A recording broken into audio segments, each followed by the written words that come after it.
জমির নেশা মানুষকে কতটা অন্ধ করতে পারে। রক্তের সম্পর্ক কি শুধু কাগজে দলিলে সীমাবদ্ধ? গাইবান্ধা সদর উপজেলা খোলাহাটি ইউনিয়নে ঘটে যাওয়া এক ন্যক্কারজনক ঘটনা আজ ভাবিয়ে তুলেছে পুরো সমাজকে। জমির অংশ কম পাওয়ার অভিযোগে নিজের জন্মদাতা পিতার কবরে তাণ্ডব চালিয়েছে এক পাষণ্ড ছেলে।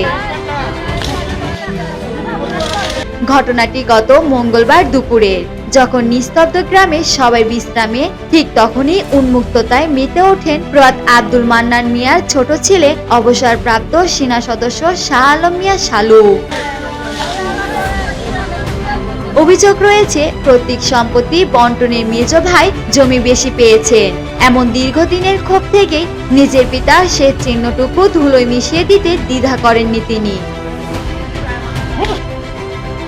প্রত্যক্ষদর্শীরা জানান, বাবার সমাধির চারপাশে বেড়া ও কাঠামো ভেঙে তছনছ করেন শালু।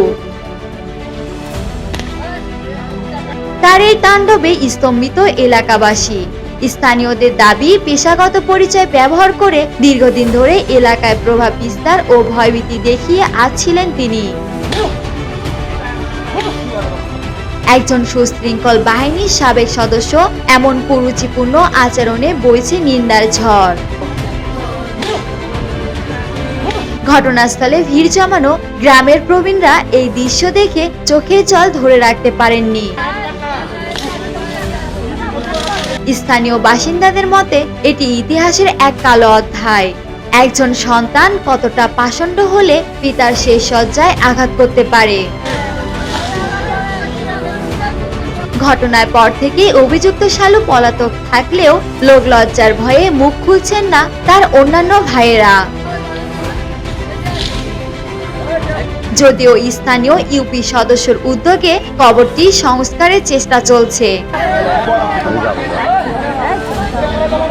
তবে প্রশ্ন থেকেই যায়, আমাদের নৈতিক অবক্ষয় আজ কোন পর্যায়ে?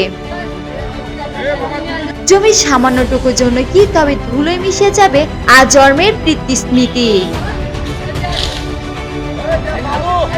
প্রশাসন ও সমাজের কাছে এখন একটাই দাবি, দৃষ্টান্তমূলক শাস্তি এবং মূল্যবোধে পুনরুত্থান। রুমানা আমিন, চ্যানেল 10।